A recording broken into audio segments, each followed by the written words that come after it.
ay uh, manalangin pansamantala bago tayo simula. Let us pray. Ama, nagpapasalamat po kami sa hapong ito sa buhay ng bawat isa, sa pagkakataon na kami po ay makapagbahagi ng iyong salita. Lord, kami po ay Panginoon, nagagalak, Lord, sa pagkakataon po na ito, despite of our, Panginoon, weaknesses, despite, Panginoon, Lord, of who we are. But, Panginoon, kami po ay tinawag mo upang magbahagi ng iyong salita. And we pray na patuloy mo kami samahan at patuloy mo kami palaguin, Panginoon, Lord, sa pagbabahagi ng iyong salita. Maging, Lord, sa lahat po na napakinggan mo namin ngayong araw na ito, Lord, panalangin po namin na ito po ay mag-transpire sa buhay po namin at patuloy ka mag-glorify sa lahat po ng bawat mensahe po na aming pakinggan at naibahagi. Idalangin namin sa pangalan ni Jesus. Amen. Sa hapong ito, ang text po na ibabahagi ko po sa inyo ay matatagpuan sa aklat ng Hebreo, chapter 13, verses 5 to 6. So, dalawang verse na ang babasahin ko ngayon dahil we have limited time, no? But Hebrews chapter 13, verses 5 to 6. So, I will read first in English, then babasahin ko rin po sa Tagalog. Ito po ang sinasabi ng Biblia. In ESV version, keep your life free from the love of money and be content with what you have. For He has said, I will never leave you nor forsake you. So we can confidently say, the Lord is my helper. I will not fear what can man do to me. Sa Tagalog, ang pamumuhay ninyo ay dapat walang pag-ibig sa salapi. Masiyahan na kayo sa mga bagay na taglay ninyo sapagkat sinabi ng Diyos, kailanman ay hindi kita iiwan at kailanman ay hindi kita pababayaan. Kaya nga, nasasabi natin na may pagtitiwala, ang Panginoon ang aking katulong, hindi ako matatakot ano ang magagawa ng tao sa akin. Pagpalain ng Diyos ang kanyang mga salita. Once upon a time, there was a farmer at ang pangalan niya ay Anton. At itong farmer na ito ay, ang kadalasan, ay nag-harvest siya ng gatas ng kanyang mga alagang baka. At one time, nung paglabas niya, nakapag-harvest siya ng kanyang ng gatas sa kanyang alagang baka, along the way, papunta ng market para ibenta niya yung kanyang gatas, ay may nakita siyang manok na kung saan ang manok na to ay sugatan. Inuwi niya ang manok na ito at pagdating sa bahay, kanyang ginamot ang manok na ito. Pagkalipas ng ilang araw, ang manok ay gumaling sa kanyang sugat at unti-unting lumakas. And eventually, nagising siya isang araw, isang umaga, at nakita niya ang manok na ito ay nangitlog na. At ang itlog na ito, nagulat siya. Malayo pa lang ito ay kumikinang. At pagtingin niya sa itlog na ito, wow, ito ay isang gintong itlog. Tuwang-tuwa siya nang nakita niya itong gintong itlog na ito. At ipinagbenta niya kaagad sa market. At nung ito inagbenta niya sa market, dala-dala niya ang kanyang pera pumunta sa bahay niya at yung kanyang mga utang, kanyang binayaran. Wow. And then, kinabukasan, nagulat siya, nangitlog na naman. Wow. Araw-araw nangingitlog ang manok na ito ng gintong itlog. Wow. Then one day, nung naibenta niya yung mga itlog na ito, sabi niya, naku, ako na ang pinakamayaman dito sa barangay namin.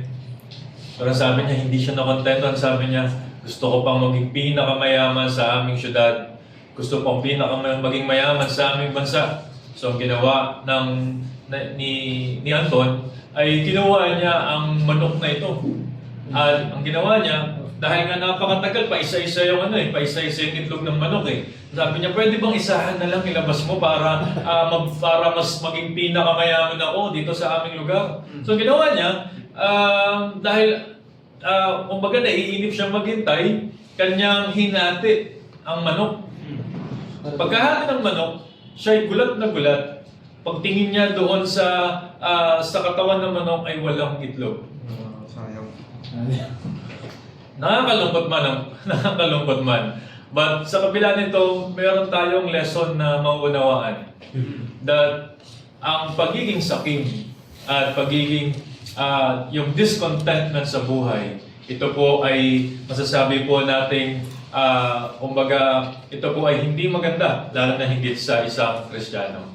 So, on our text this morning, this afternoon, no, ang aking paksa na gustong ibahagi is that ang buhay Kristiyano ay buhay na may kasapatan. Ang buhay Kristiyano ay buhay na may kasapatan. Ang aklat po ng Hebreo, kung atin pong babalikan, that makikita po natin how the writer of Hebrews ay kanyang inilahad kung sino si Kristo, ang ginawa ni Kristo, ang sacrifice ni Kristo para sa ating mga kasalanan, para tayo ay magkaroon ng kapatawaran. At makikita po natin is talagang napakatindi ng mga kumbaga doctrines na itinuturo dito sa aklat po ng Hebreo. At sa chapter 13, sa pagtatapos ng aklat na ito, inaddress naman ng writer ng Hebrews ang mga Kristiyano na tayo po kanyang inilahad, paano ba tayo mamumuhay bilang mga mananampalataya? So sa last chapter 13, kanyang ibinahagi na bilang mga mananampalataya, dapat daw po in verse 5, keep your life free from the love of money. Na kung saan sinasabi ng writer na iwasan po natin or na huwag mangyari sa atin na tayo po'y dumating sa punto ng buhay natin na tayo ay nagmamahal na sa pera. Sa Tagalog, ang pamumuhay ninyo ay dapat walang pag-ibig sa salapi. Minsan we were accused of that yung mga nag-aaral na yan is mas para ang kanilang buhay hindi realistic, na kung saan they were against sila pagdating sa kumbaga pagpapala, against sila sa mga bagay na kumbaga na kailangan ng tao sa mundong ito. Again, we are not against of those things, no?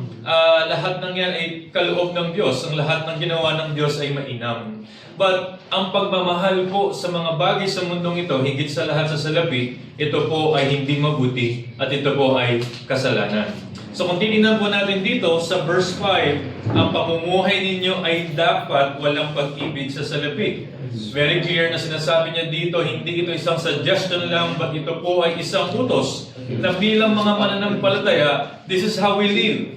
Na though hindi man tayo perfecto, though minsan may mga temptation sa buhay po natin, pero napakahalaga na sa grasya ng Panginoon ay mamuhay po tayo na hindi nagmamahal sa salapi. Kung titignan po natin, ang original word po nito, yung phrase na keep your life free from the love of money, in Greek, that is apilargeros hotropos. Apilargeros hotropos.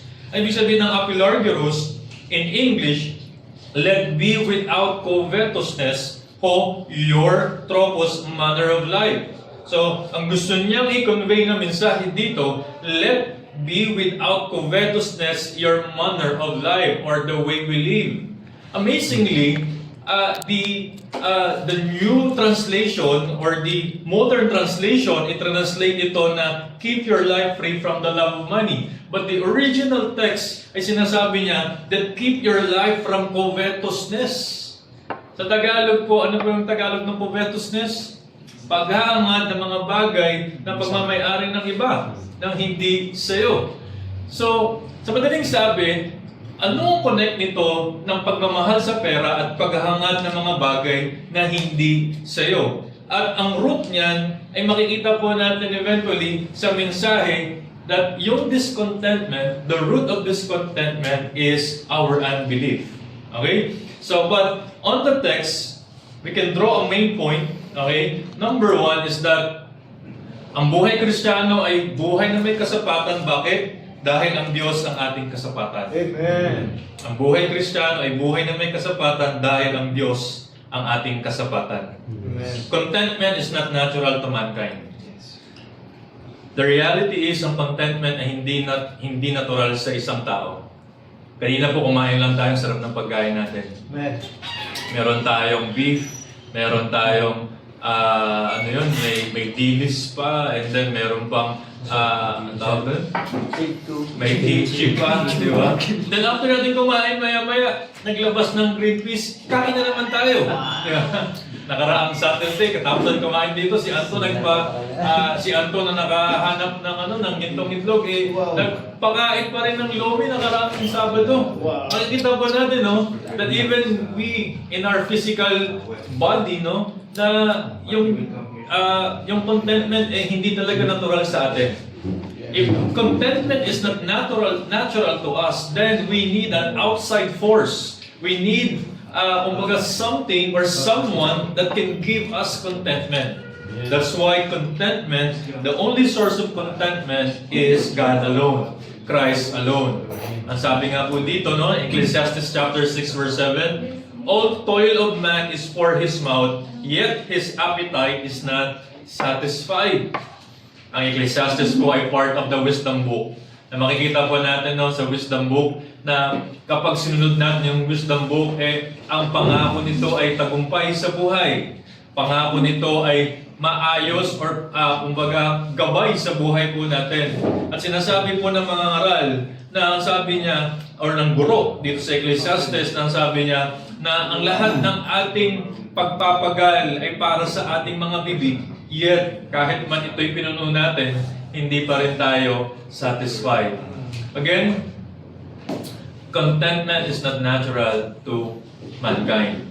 Kung matatandaan natin si Eva at si Adan, nung panahon na kung saan sila ay nasa paraiso, nung panahon na kung saan na lahat ng pwede nilang pangangailangan ay kumbaga nandoon agad-agad ay makukuha nila.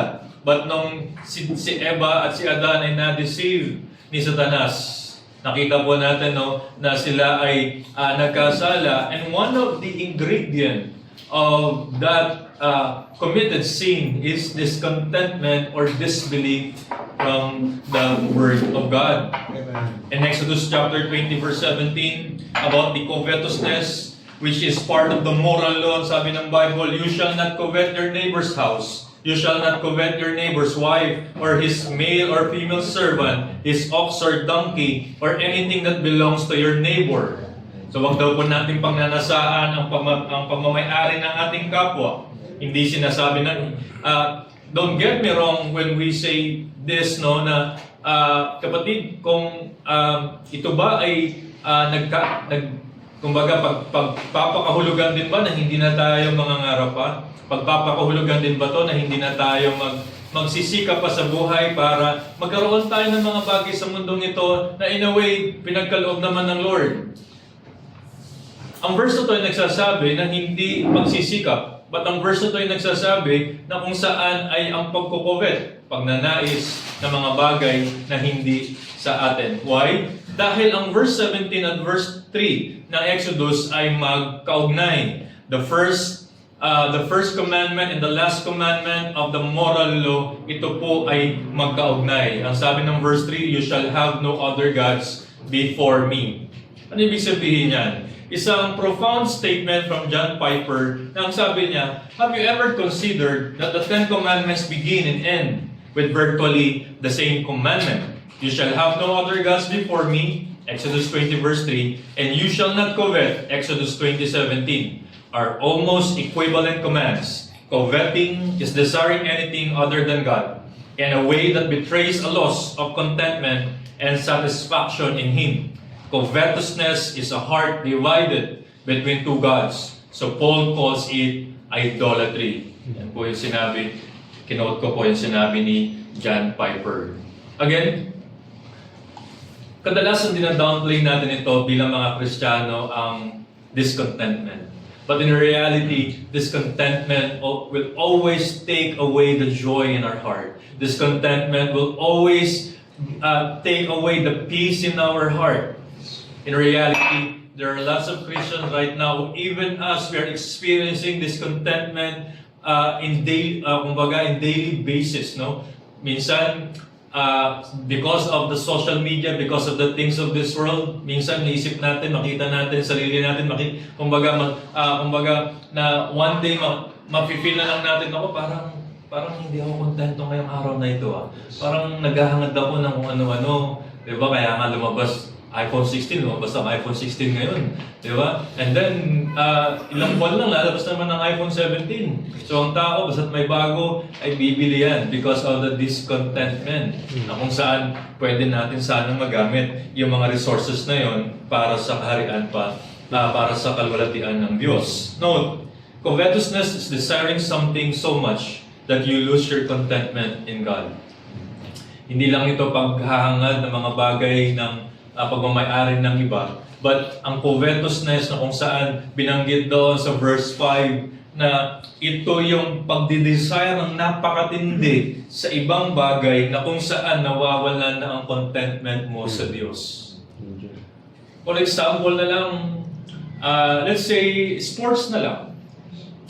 Minsan, dahil nga of our, sabihin natin, of our pagiging, kumbaga, competitive, na lahat na ng effort natin ay binibigay natin to. We desire it so much. For example, basketball. We desire it so much na kung saan lahat ng effort, even kahit sa mga panahon na dapat ito ay ibinibigay natin para sa ating paghahayo, paglilingkod sa Diyos, no?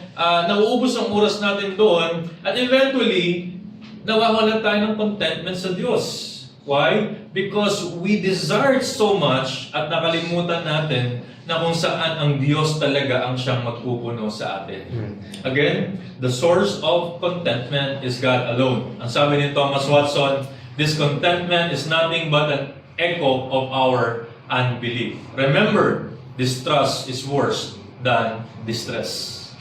Basahin ko muli, discontentment is nothing but an echo of our unbelief. Remember, distrust is worse than distress.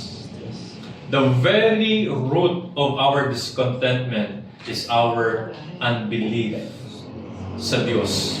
Ito, hindi man natin napapansin, but every time, for example, na may pinagkaloob ang Diyos sa atin sa araw na ito, when we feel discontented, it is unbelief on the character of God. It is unbelief of the promises of God, of the capacity of God, of the power of God in our life. Minsan, nasabi ba natin, Lord, bakit ito lang ngayon? God provides everything that we need. Every day, He provides our needs. But from time to time, we fix our eyes on our wants.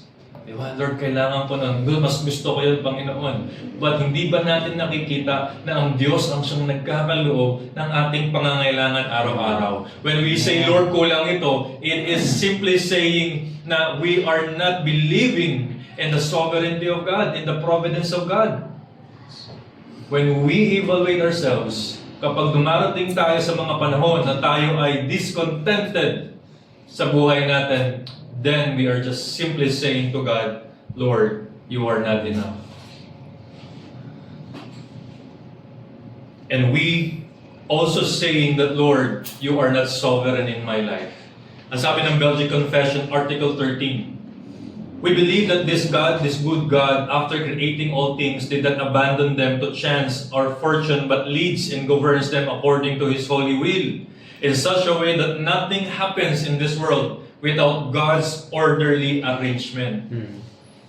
Nothing happens in this world without God's orderly arrangement. So when we believe in the sovereignty of God, in the providence of God, whatever happens in our life, diba, every day, tayo ay may contentment.